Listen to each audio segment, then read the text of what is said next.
But this is like a social obligation cord that I feel like never ends. I just do whatever I want, and then I just deal with the consequences later. That's very anti-oldest child of you. I would always tell them, like, I don't want kids. She would tell me, like, I didn't know the meaning of life. And now I'm not even going to fucking tell you guys at all. I feel like my family maybe respects boundaries too much, actually.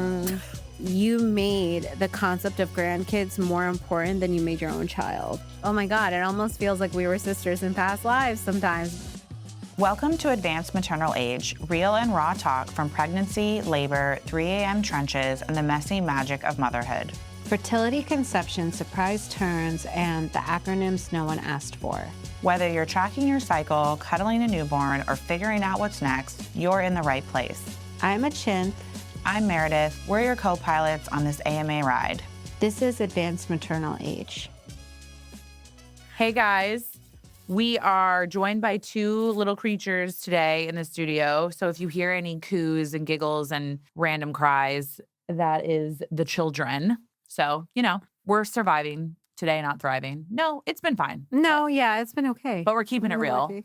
Okay, so today's episode, I feel like is going to be, I don't know, maybe emotional in some respects, but I think it's a topic that I don't know if I would say it's taboo, but I think a lot of people maybe don't talk about it because it brings up emotions. Maybe people have like some feelings about it, but we want to talk about what we've experienced in our pregnancies and also postpartums when it comes to like family relationships and also friendships. Mm-hmm. So I think both of us had different experiences in that way, and things that worked out and things that didn't work out, you know, things that maybe went one way and we didn't expect it to. So yeah, we just kind of want to talk about that. And I'm sure a lot of people can relate to this. Like I said, I think it's not taboo necessarily, but I just think it's one of those things that maybe people are like, okay, we don't really need to talk about it because maybe people are afraid to bring up people's or hurt people's feelings. Yeah, or it brings up more bitter than sweet feelings. Yeah. And it's like,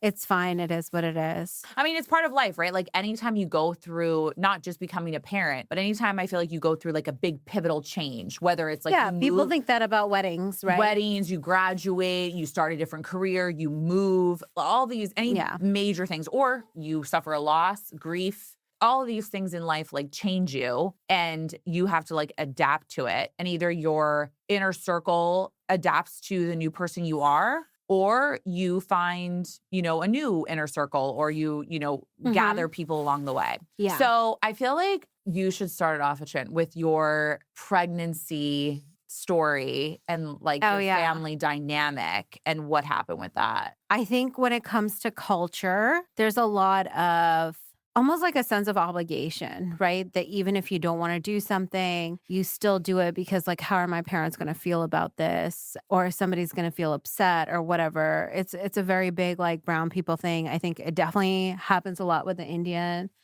like or Southeast Asian culture. I can't really say on behalf of other people, but just what you mean, like that expectation of doing things a certain way. Oh yeah, there's like an obligation. Timeline. There's an obligation to anything. Like, oh, I want to get a tattoo, but like my parents would be so upset if I got a tattoo. Okay, that type of thing. So like historically, me being the person that I am, knowing that I'm going to have like a bunch of judgmental comments, I just do whatever I want. And then I just deal with the consequences later. And usually the consequences are never as like significant as like what you build it out to be, or at least with my family, I've been fortunate enough that my family doesn't make it a big deal. Yes. Are there situations where people do things and then their families might be upset, don't talk to them, disown them? Yes. Right. Like I am fortunate enough that that doesn't happen in my family, but there's always like judgment about doing certain things. So you're saying this because to basically explain that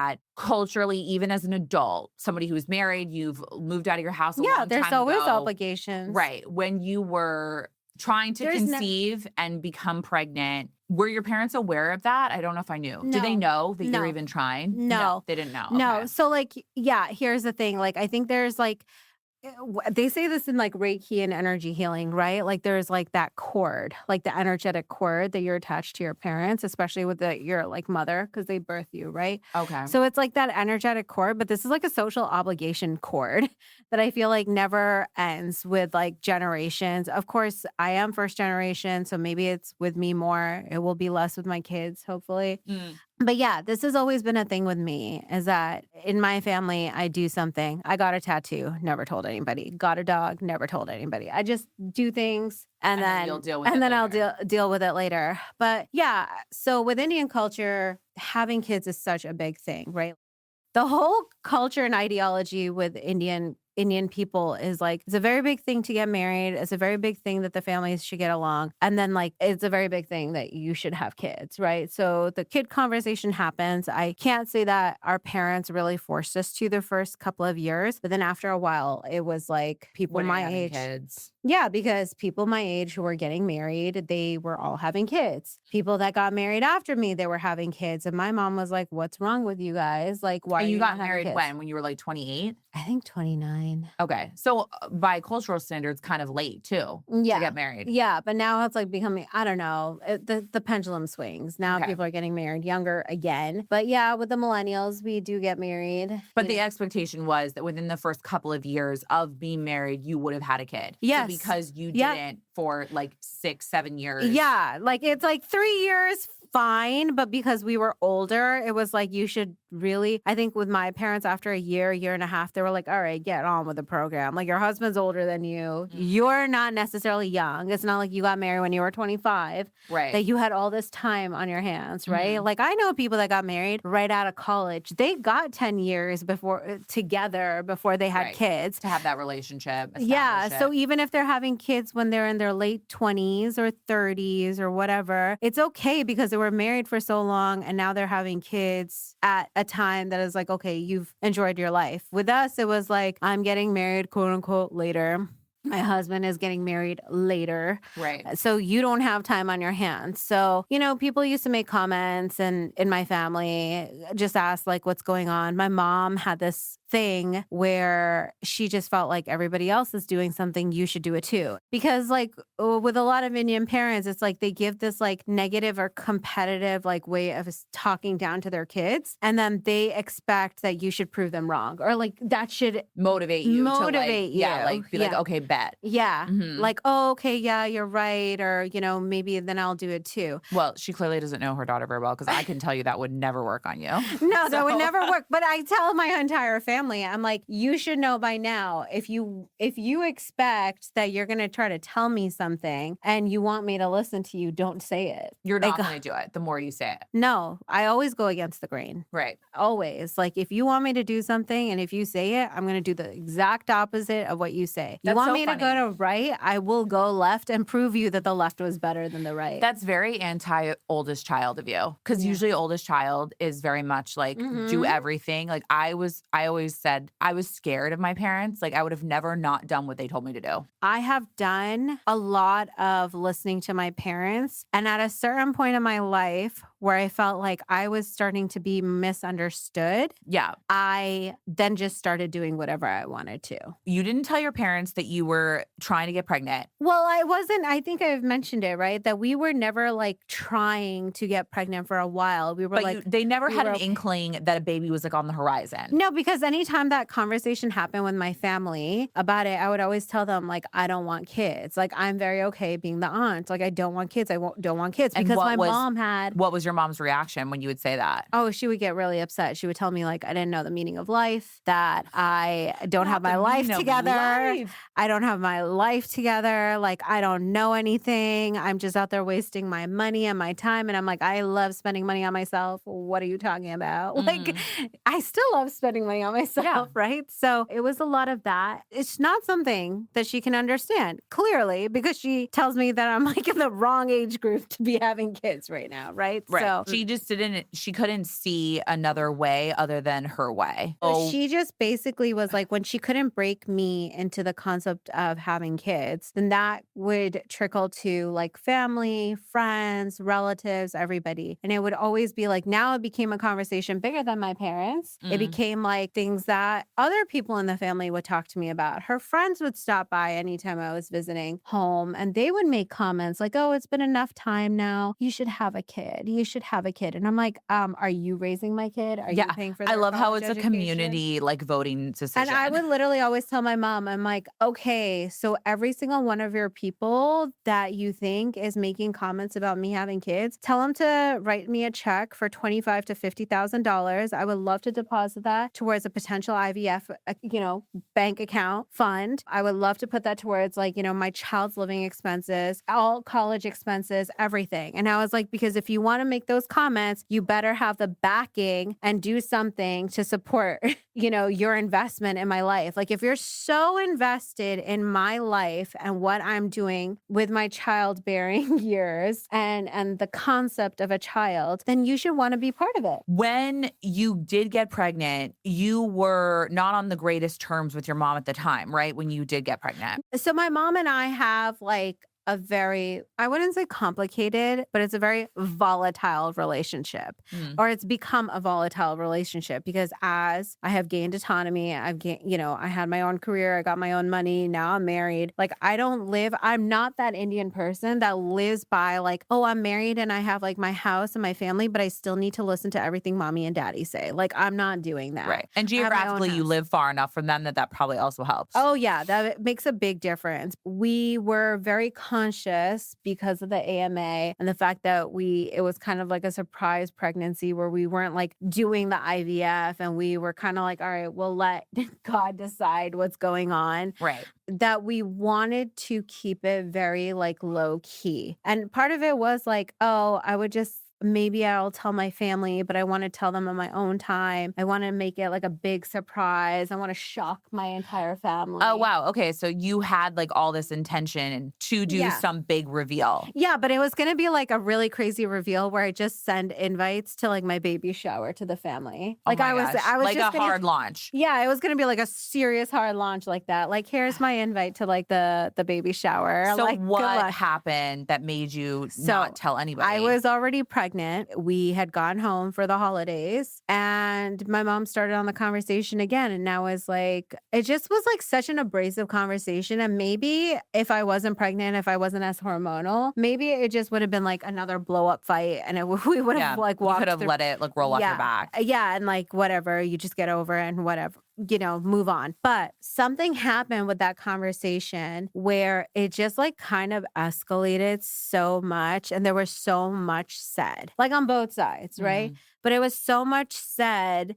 And I had always heard this, but I think when you're pregnant and then you're hearing like those conversations of like, you don't know what the meaning of life is. You don't know anything. Like, this is not how it's supposed to be. Like, it's just very accusatory. It is accusatory, but it was like the conversations that I was like, wow, like you really, I think at that time, what I was thinking is like, you're so focused on a goal that you're actually forgetting to enjoy your child. Right. And your child being pregnant and like watching you go through that. Well, no, just like actually being appreciative of the fact that you have a child. You're just focused on the child's goal. Right. The child's goal is like, did you get married? Did you have kids? Did you get married? Did you have kids? It's not like, hey, my child came home after 6 months. I should just enjoy maybe watching a movie with her. Oh, right. I understand what you're saying. So it was like all consuming. She couldn't even just like be present with you and enjoy the time over the holidays. Because it was always a conversation. Because if she wasn't having it with me, she was having these conversations sometimes with like my husband. Friends. Well, her friends were making comments, but sometimes she would talk to your husband about it. Yeah. And like we were very tight-lipped because we had already decided with our family and we started telling our family too, we're not doing IVF. If we have a kid, we have a kid. We are just not going to put that pressure on because of our age. Right. So yeah, she didn't know I was pregnant, made a lot of comments, basically told me that I have like no understanding of the meaning of life and I will basically die alone and I will like be a miserable, lonely soul. And your personality, because you were already pregnant, were kind of like, okay, we'll fuck around and find out. Yeah. Exactly. And I literally was like, wow, I was about to tell you guys. And now I'm not even going to fucking tell you guys at all. And now you're just going to have to wait and wonder. Mhm. So this was always so crazy. So when you first told me this, I remember thinking like, oh, there's no way she's going to go the full course. Like there's no way she's going to literally like her whole pregnancy in the dark. But you basically did. Like you got to the bitter end. If it wasn't for your father-in-law spilling the beans, you would have gotten to the end. Yeah. And we hid it from like my in-laws too for so long. Only my brother-in-law was the only one to know for the longest time. That was the mistake. You did. Should have never told the in-laws. So like, the first pregnancy, you don't really show in your stomach. So No, I was not like till, still like, wearing 6, the 7 months. jeans. Yeah. I was still wearing jeans, like those same jeans I'm still in or before pregnancy up to like 5 months or so. And then when my stomach really started to show a little bit, I just stopped going over for, there was always an excuse made for why I couldn't go.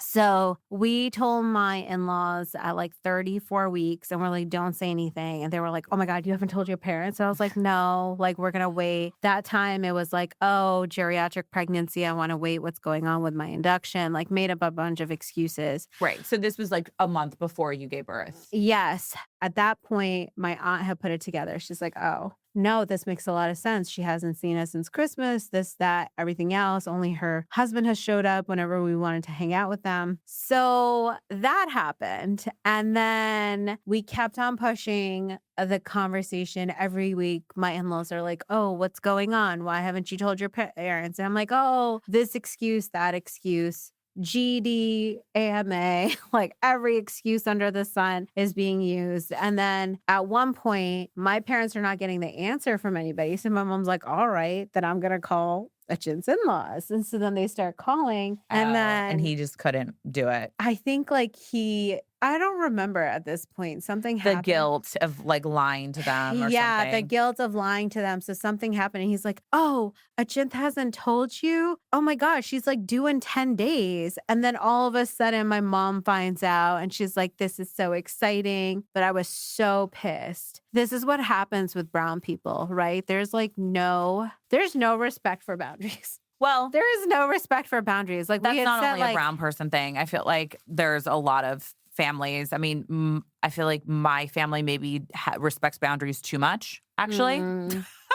Like you could argue like if you put a boundary up, like that boundary, no one's crossing that boundary. No one's even coming close to it. Especially with Meredith. So if you want that boundary to like come down, you're going to need to make it known like, okay, like it's actually okay if you, do a little bit of breaching the wall. Yeah. I mean, so it was really tough. I mean, I think you saw it through like, I had a lot of times that I was like very upset, very sad, because you didn't get to experience that, like being pregnant with like your mom and your dad, like knowing. No, actually, I don't even care about that. Like, oh, okay. I was more upset. Again, it was more like you made the concept of grandkids more important than you made your own child. But that's what I mean. Like you were robbed of that experience of like being able to like be pregnant and have those moments and to have your mom come with you guys while you were like buying stuff for the nursery or whatever the case may be, because all she cared about was like the end result. Yeah. Not, it like was the always, journey to getting there kind of thing. Yeah. Not even the journey. But it was also like respecting the fact that if I never had a kid, that she might have never been able to. Yes, she might have never been able to accept it.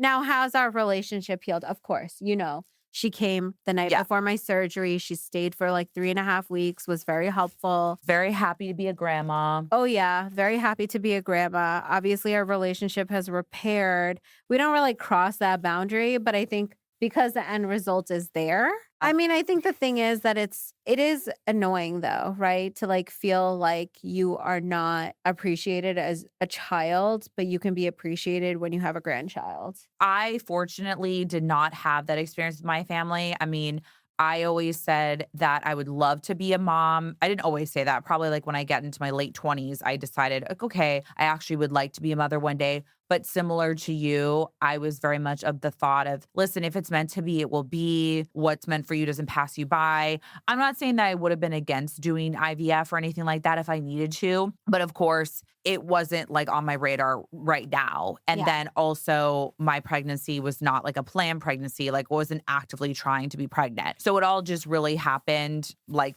by God's like plan and the way that it should be. So I'm fortunate that I didn't have that kind of pressure put on by my family. My son is also the second grandchild in the family. So my sibling had a kid before me a couple years prior. Unfortunately, when my sibling was pregnant, we hit a patch in our relationship where we weren't close anymore. And then they're the type of person who really can hold a grudge and talk about boundaries. Like they won't verbalize the boundary. They'll have made the boundary up in their head, but, oh, you better be a mind reader and know about it kind of thing. So all this to say is when I was pregnant and I was very open, I told everyone in my family, I was very excited about it when I found out about it.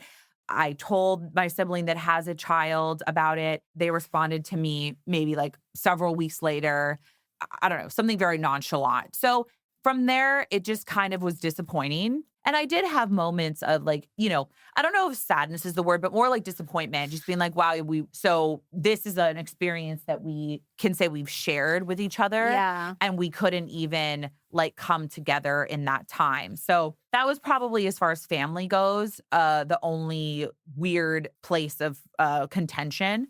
But I feel like with friends, when I was pregnant, I didn't experience really any different treatment. If anything, all my friends were really excited for me because most of my friends already have had kids, in their 20s, their kids are older.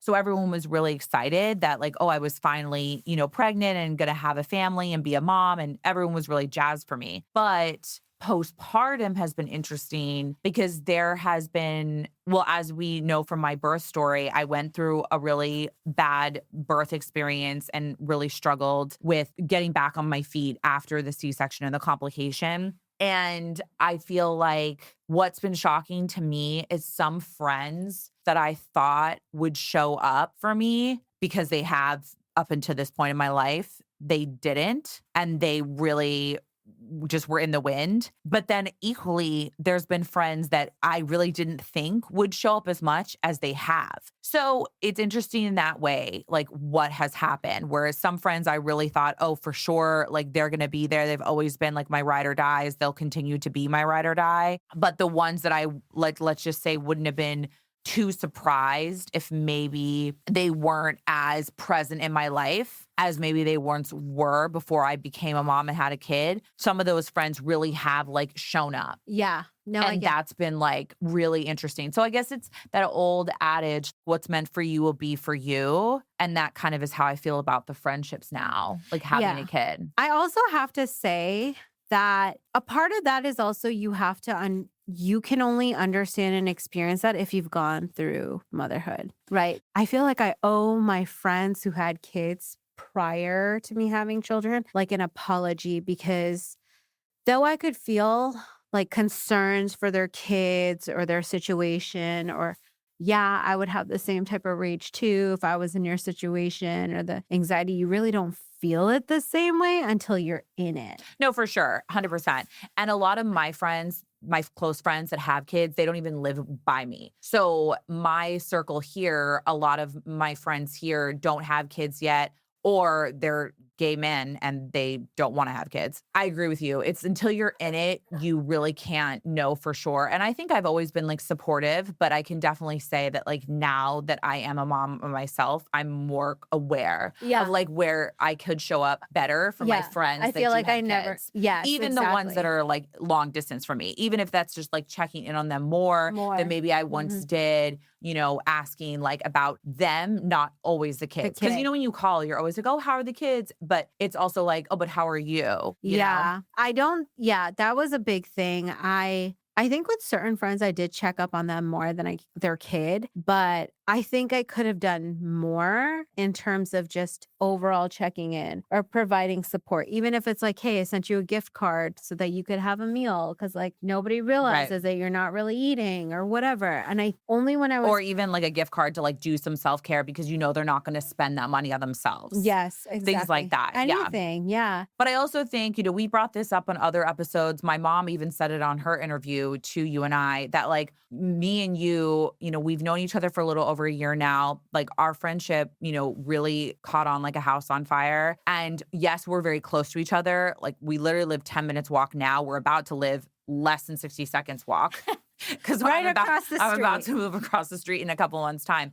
And our kids are only, 4 months apart. We could have met when we met and we could have gotten along, but we could have not built the friendship that we have. Exactly. So again, I believe it. I know you believe it too. Like, God puts people in your life for a reason. And 110%, our friendship, it is because we were meant to like meet each other, and we were meant to meet each other when we did. Yeah, like, exactly. We met when you were pregnant early on, a few months before I became pregnant. And when I first met you, I would have never in a million years thought, oh, in 60 days time, I'll be pregnant too. Yeah, that was the weirdest thing. I would have never thought that. It was the weird, like this is like one of those like, I don't know. That's like a real true karmic. Every person that you meet in life is supposed to have like some sort of like karmic. Like a reason, a season, or a lifetime is what they say. Like people come into your life for a reason, a season, or a lifetime. Karmic tie to every single person that you meet in your life. And I'm like, oh my God, it almost feels like we were sisters in past lives sometimes because